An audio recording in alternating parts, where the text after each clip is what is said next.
Welcome to Multichannel Fundraising in Challenging Times.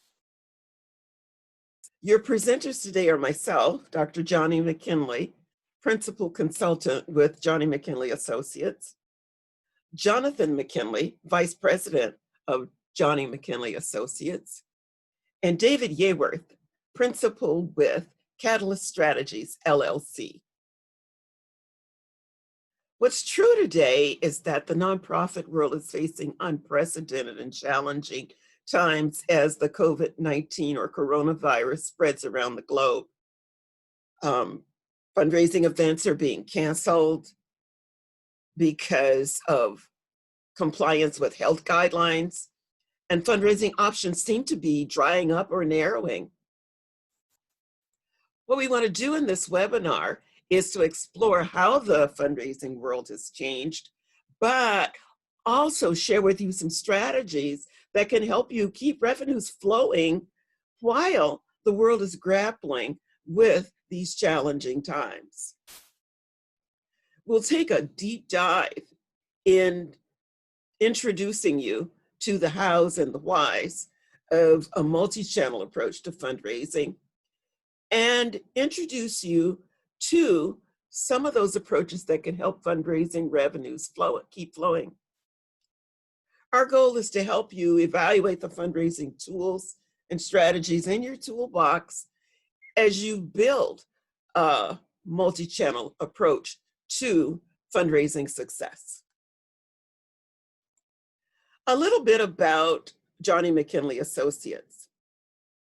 I have led a multi-ethnic and multi-generational collective that's helped diverse organizations for over 17 years close business, performance, learning, opportunity, and organizational capacity gaps. As a Washington State minority women-owned business, we've applied our collective expertise in fundraising and organizational development, program evaluation, event and conference coordination, and training and production and promotion of the arts. Over 17 years, we've submitted and managed over $89 million in funding opportunities and applications, contract bids for school districts, municipalities, state agencies, for-profits, and nonprofit businesses. In fact, from June of 2018 to February of 2020, we were instrumental in helping clients win $14.5 million in municipal, King County, state, and foundation funds for programs supporting children, youth, and families, seniors, early childhood education, and capital project to place community centers in our neighborhoods.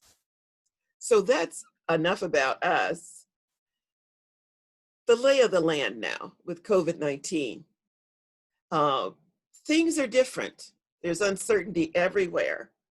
And people who are running charitable nonprofits are going to have to think about ways to expand their long and short-term opportunities to seek funding and to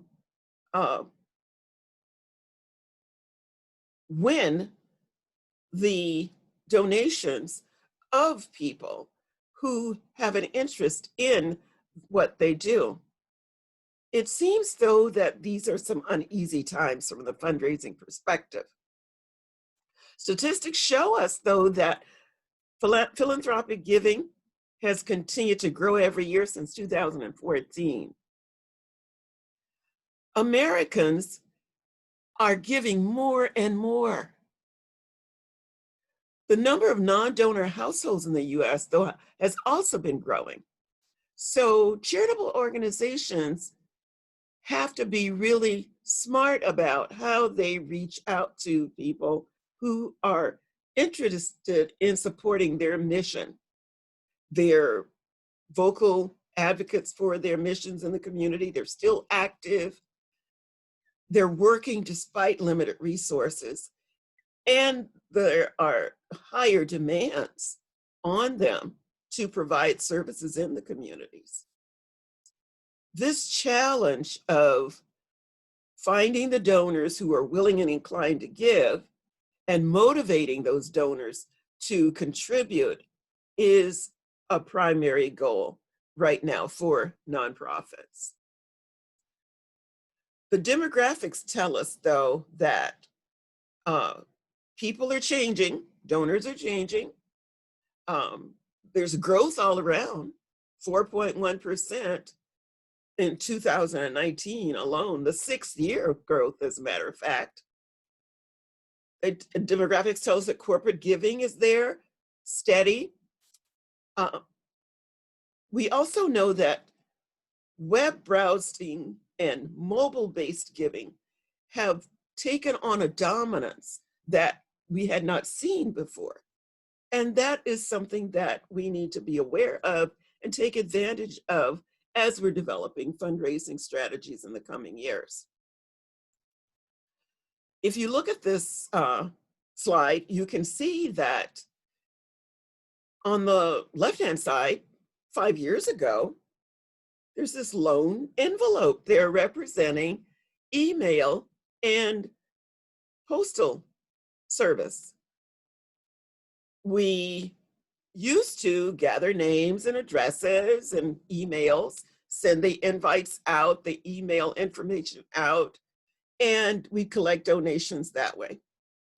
If you look at the rest of the slide, though, on the right-hand side and along the bottom, you can see that we've diversified quite a bit. Things have changed.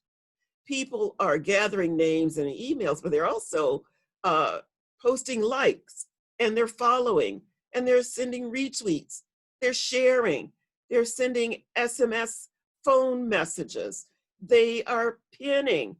All these things are different. All of them are ways to push out our message, push out our appeal over multiple channels, still with the aim to collect donations and to grow a group of people who will support us. Now, our strongest campaigns are the ones that have set fundraising goals within a certain period of time. Well, those are smart now. Those are diversified. We are looking for multiple channels, integrated channels of ways to get to people, to reach out to people, communicate with donors, and then get them to give in multiple ways. One of the things we know that is true about donors is that their preferences are different based on age, where they live, how they communicate. We've got donors who are classified or called millennials, Gen Xers, baby boomers, and then there's the greatest generation or the silent generation of folks over 65. Everybody's over time has shown us that they like to be communicated with in certain ways, and they like to give in certain ways. We need to be aware of that and respond to that. Research says that the average donor in the US is 64 years old and makes 2 charitable gifts a year. What we found is that more new givers, though, are giving online. And when they do so, their gifts are larger than the gifts than they would have given if they had not given online. And the difference is like $32 compared to a $64 gift. So we really want to expand on that multiple channel to see if we can reach people in a variety of ways. Another thing about our potential donors is that they give in different levels and they provide different levels of support for your organization.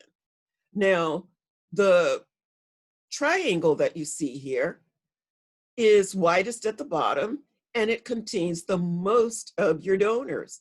Those are the people who give occasionally or they might give for an event that they like. The next level up, smaller number of donors, but still very important, are the annual and recurring donors who give every year. A smaller group up a little bit higher are the major donors and major givers. And they're very important because they usually provide large gifts. They are not as many as the previous two levels, though, but they're very important. Equally important are those people who plan their bequests to you, plan gifts to you, and they give those gifts in a deferred manner, probably long after they have passed. But they give this as a legacy to your organization. It's important to think about how we would reach each one of those kinds of donors. What we need to do is to plan a path for multi-channel fundraising to reach all those different kinds of donors and at the different kinds of levels at which they would support us. And the way that we do that is multi-channel fundraising. So what is that?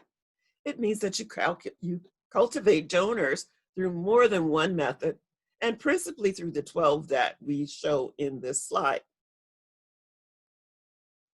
We've got direct mail, there's phone calls, recurring gifts, social media outreach, text to give, text messaging, crowdfunding, virtual events. We're going to be talking about each one of those in this webinar. The last two that you see there, corporate giving and grants, are big topics that we're going to cover in subsequent videos. The thing that we recommend is that each method is cultivated based on your needs and your interest. What's true is that the donations and interest in the philanthropic world is there. It continues to grow across the board. What is happening on the side of the nonprofit is that pursuing diverse communication and engagement methods and volunteer opportunities are a great way, a smart move in order to boost retention of donors, grow the donors across both online and traditional donation methods so that all of those contribute to your growth and development. We want you to think about converting donors to multiple giving channels over the lifetime that they are with you. So you've got donors who respond to your direct mail.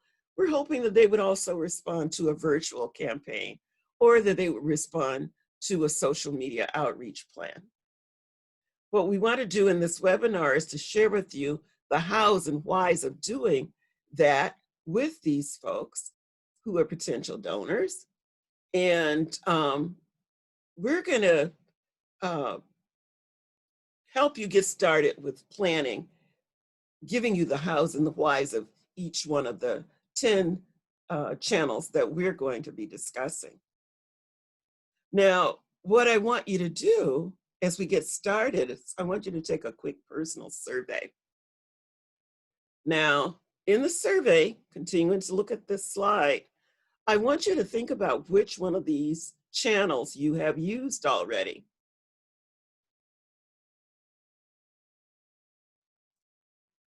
Think too about the ones that have worked well for you. And then finally, which ones are the ones you want us to tell you more about? Well, that's exactly what we're going to be doing. Now, David's going to start talking to you about some of the more traditional methods and some of the newer methods for you, starting with direct mail. And so he's going to come on right now and begin. Thanks, Dr. Johnny. Okay, let's start by talking about direct mail. Direct mail continues to be a solid workhorse for many nonprofits, specifically to established donors. In large part, this is the case because many donors, especially those in the baby boomer and the silent generations, have used mail as their primary form of business correspondence all of their lives. The key to inspiring mail solicitations is to tell a story. It could be about a client your organization has served, or it could be about the work your organization has done.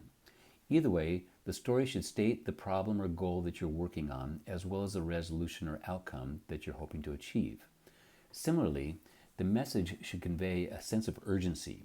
Why is your work important? And why does it need funding now? Of course, COVID-19 has given virtually everyone a sense of urgency, and almost everyone is using the virus as a reason to inspire giving. So you might want to send numerous appeals during a short period of time. Nonprofits on average send 3 mail appeals and 2 newsletters per year. You might consider sending 3 solicitations during a 6-week period, or perhaps 2 appeals and a newsletter. And remember, each appeal also serves as an update to your members. Like direct mail, email solicitations continue to be a solid revenue generator. Typically, email generates a little more than a quarter of online revenue for nonprofits. Compared to direct mail, email should be shorter and very succinct. Most people won't read as much text online as they do on a sheet of paper. That said, email is a great way to include visuals like pictures and graphics, especially if you're using a formatting service like Constant Contact or MailChimp. Like direct mail, email appeals should include a relevant story and a sense of urgency. Another difference between mail and email is that you can send email more frequently. Obviously, it's cheaper and more people are accustomed to receiving more contacts via email. Nonprofits typically send an average of 3 appeals and 2 newsletters by email per month. If you're not already sending out that much, you might want to consider ramping up, especially during COVID-19. Okay, now let's talk about the telephone. During COVID-19, the role of the phone has changed significantly. People again are answering their phones, and a lot more. Probably it's because they're stuck at home. So this is a great time to deepen your relationships with your supporters, often simply by just saying thank you and not necessarily making an ask. A thankathon, similarly, is a great way for volunteers to help. The idea is to call or leave messages for your donors and thanking them for their support and ideally giving them a brief update on what you're doing during the pandemic, but again, not necessarily making an ask. Now, thankathons can be a lot of fun because they're a team effort, and you can see how much progress the team is making by setting and reaching its goals, and you'll definitely get into some inspiring conversations. They also work really well if you plan the thankathon for a specific period of days, say 3 to 5 days at the most, and recruit callers who have a good phone presence. And then, of course, make sure you provide a script for the callers so they know the message that you want to convey. Now, sometimes volunteers, very appropriately, might feel a little intimidated because they don't know the answers to all the questions that they might get. And that's okay. It's okay for them to say to the donor that they don't know the answer, and they should tell the donor that they'd happily have a staff member call them back with more information if that's what they'd like. Okay, now let's talk about major donors. Whether you have a formal major donor campaign in place or not, now is a good time to create a list of your supporters who have made major gifts to you and to create a plan to deepen your relationships with them. Similarly, you can augment your list to include potential major donors by asking folks in your inner circle, for example, your board and your staff, to offer suggestions of people whom they know that have an interest in your mission and the means by which to make a major gift. Now, organizations often have questions about what constitutes a major gift. There's no one right way to make that decision. But to start the conversation, what you could do is use what I call the 20% rule. The idea is to take a look at your list of donors, sort it by how much each of them gave in total over the past year. Then find the lowest amount any donor contributed that still puts them in the top 20% of all donors. That amount could very well be what you define as a major gift. Take a look at the number, see how it feels. Is it too low? Is it too high? Just right? But once you have your list of major and potential major donors, create a contact plan that will deepen your relationships with them. Because of COVID, now is a great time for your executive director or other leadership in your organization to contact this group to give them an update and let them know what you're doing because of the pandemic as what you still have to figure out. It's okay to have details that you still need to figure out. Like a thankathon, it might not be the right time to make an ask. I recommend you listen to the donor to see if they're concerned about your finances, if they're looking away, and if they're looking for a way to help. Okay, let's talk now about recurring donation campaigns. In a multi-channel fundraising campaign, part of what you're doing is working to make sure you're engaging with your donors in ways that meet their giving preferences. Increasingly, many people are more comfortable giving monthly than more than once or twice a year. You've likely done the math. It might be hard for someone to give $200 a year, but they could give you $20 a month, and that's $240 a year, which might even be a major donor for you. Everyone's aware that COVID-19 has changed the economic condition for many nonprofits and that things might not get back to normal for a long time. With that in mind, now could be a great time to ask people to upgrade their giving to a recurring monthly gift, especially if you can highlight how the money will be used. Now, the best way to set it up is to create an automatic charge to the donor's credit or debit card. Okay, regardless of which channels you choose to focus on in a multi-channel approach, you need to create inspiring messages. The first step to determining what is an inspiring message is to stop and think about who your donors are, as well as what do they believe. A great tool to do this is what I call a composite description. Take a look at your list of donors and answer a few questions about them. What are their demographics, such as age, education, level of affluence? Which neighborhoods do they live in? Secondly, what are their values, such as their political and spiritual beliefs, as well as issue-oriented values, like do they care about kids or climate change or social justice? And thirdly, how well do your donors know what it is that you do and what you're working to accomplish and how that makes a difference in the world? Once you have a good handle on who your donors are through the composite description, it's helpful to have a list of key messages composed and available for your contacts with them. Key messages should connect your organization to donors through their values. Take a look at the values your donors and potential donors have, compose a brief statement for each value, say up to 100 words or so, and that addresses how your organization contributes to solving the issues associated with that value. Now, that said, I am not recommending that you stray outside of your mission or state that you do something that you don't. Rather, I'm encouraging you to see your organization and the good work that you do to the values of your donors and your potential donors. I bet you'll be pleasantly surprised if you stop and think about all the reasons you and your organization are making a difference in our world. Now I'm going to pass it over to Jonathan to talk about other channels in a multi-channel approach. Hello, my name is Jonathan McKinley, and I'm here to help you and your organization with your social media outreach. One of the very important components of a social media outreach is your campaign plan. Now, in the creation of a campaign plan, there are lots of elements that you will need to consider. First of all is the creation of a title for your campaign. This title can either be reflective of the purpose of the campaign or it can be based on the name of your organization. Next, you'll want to create hashtags to be used across multiple social media platforms.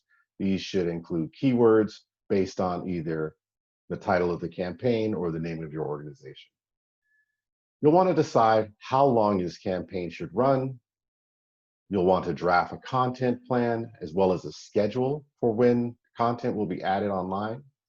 And you'll want to set this plan up with benchmarks so that you can measure your progress along the way.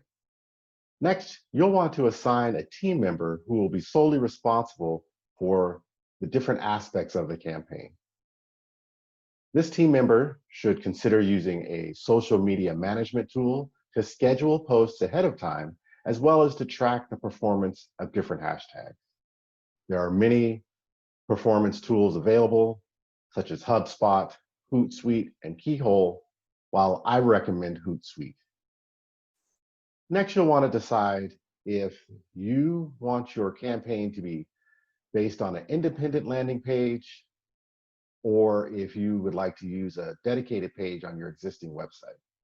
I recommend for organizations who have less than expert level of webmaster skills available to them that they use an existing page on their website. Next, you'll want to decide which social media platforms are most relevant and most appropriate for your campaign plan. I recommend that you use demographic tools to analyze your target audience. And if they're a younger audience, then you use tools such as Snapchat and Instagram and TikTok as your social media platform. The advantages of Instagram is that you will be able to use images and live stream videos to reach your audience. TikTok also uses live stream videos, but they're much shorter. If your audience is mid to senior, then you should look to Facebook, Twitter, or LinkedIn. I recommend Facebook as it has the largest worldwide audience. Next, you'll want to make sure that your online material is easily shareable. Do that by creating an option for donors to share the news of their donation on their own social media channels, as well as the correct utilization of your hashtag branding. Another important thing to remember is that you should use this opportunity to reach out to influencers within your network who have large following and ask them to reach out to their following to promote your campaign. Another great way to further your campaign is to activate your own supporters to fundraise on your behalf.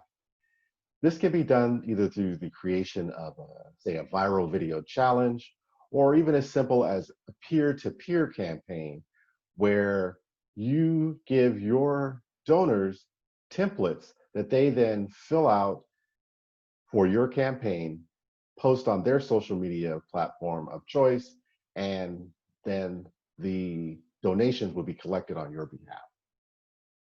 When you are crafting your message, be sure to tailor your message to each platform. Do not use a cut and paste approach, as certain platforms have shorter character limits and others are better suited to visual imagery rather than long story forms. You also want to be sure to create a clear call to action. Think of what action you specifically want people to take and be sure to include this in all of your postings, whether it be to donate money, time, or resources. Next, you want to be sure to show your supporters exactly how their donations are making a difference to your organization. This is where the power of social media really comes through for you. Use the power of pictures, video, storytelling, and use this to help show your audience exactly how their donation is helping your organization pursue its mission. Finally, be sure to celebrate all your milestones along the way and thank individual donors in a very deliberate manner. Be sure to engage with the donors on social media and thank them individually for their donations.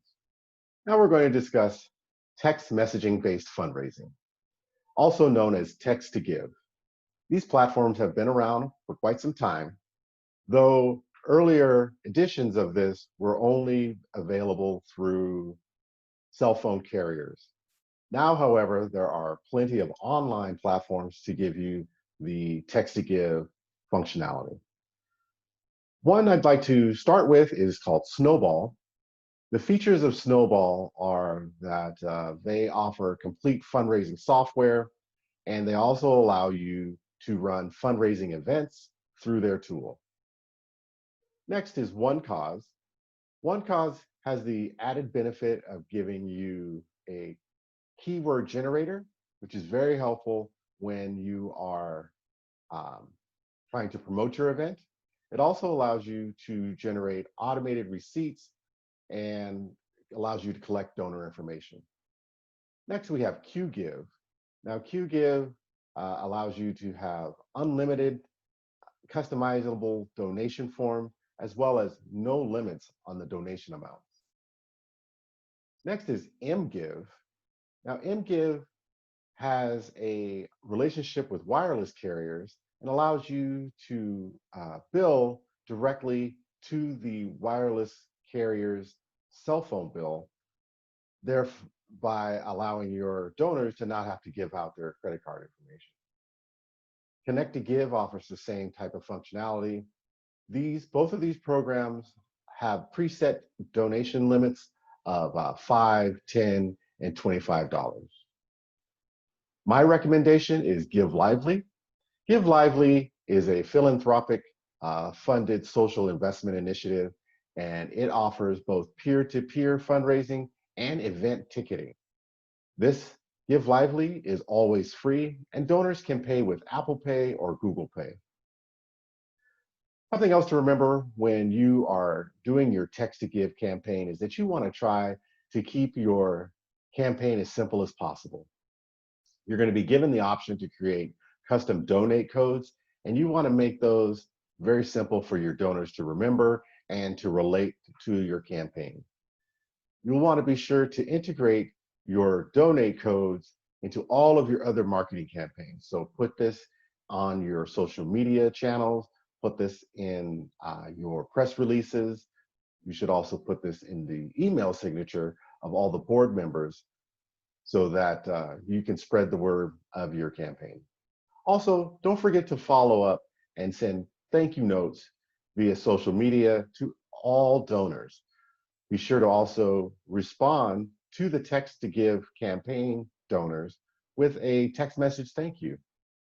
Also, remember to add a special spot on your website that thanks donors specifically for their donations. Next, we're going to discuss crowdfunding. Now, crowdfunding has a wide variety of definitions to different platforms and to different people. So be sure that when you're researching your crowdfunding platform, that it is designed to work for nonprofits. When doing that, you will find some that offer donor data collection, that offer campaign management, as well as fundraising management. With that, I would like to discuss Mighty Cause, GoFundMe, Bonfire, Fundly, Donately, and Donate Kindly. First of all, Mighty Cause is the one that I would recommend that your organization go with, as they offer unlimited fundraising campaigns, unlimited peer-to-peer campaigns, which, if you remember, are the ones where your donors actually set up custom campaigns on your behalf and promote them through their own social media. That is a great help for any nonprofit. They also offer no monthly fees and a very low processing fee of only 2.2% and a transaction fee of 29 cents per transaction. The processing fees and the transaction fees range anywhere from 2.2% to as high as 3%. So be sure to research those. Transaction fees also range from 29 cents to 35 cents. Next is GoFundMe. GoFundMe is a well-established crowdfunding platform. However, as a nonprofit, if you're not registered on the PayPal Giving Fund database, you will not be able to use it as a nonprofit, and you will pay slightly higher processing and transaction fees. Bonfire offers nonprofits the benefit of doing t-shirt-based fundraising, which, depending on your demographic, may be a home run for you. Next, Fundly offers a platform with built-in social media sharing features, which again, based on your demographic, may be another home run. Donately offers to create crowdfunding pages for you, as well as offering you customizable donation forms. Donate Kindly offers in-depth donor data analyzation and online fundraising and crowdfunding tools. We are all aware of the current guidelines surrounding wearing masks and social distancing in order to keep ourselves safe when we're in gathering. Such safety guidelines mean that many nonprofits are turning to virtual fundraising tactics to continue to increase revenue while they can't be together for those big events they typically hold. The good news is that there are scores of virtual fundraising events. You're only limited by your imagination, time you want to devote to these creative events, and how often your team wants to hold an online event or an event through social media. A few ideas that your organization could use as virtual fundraising events include everything from a movie night to online shopping to Facebook Live events or even cooking lessons. As we wrap up this webinar, I want you to think about what success in multi-channel fundraising looks like for you. We know that organizations need to update their traditional fundraising strategies to respond to giving opportunities and changes that are occurring as we live in this time of COVID-19. We know that multi-channel fundraising will help you respond. There are changing health, economic, and social conditions that we're living through right now. Donor demographics are changing. Even though there's some trends that we can follow, there's some trends about who's giving and when and how much. We can use that information about the trends to help us get smart about our approach. There's the dominance of the social media outreach channels that will help you immensely as you build your multi-channel fundraising plan. We're hoping that you will use this information that we've given you about the hows and whys of each of the channels we've shared as you develop your fundraising plans in the coming years.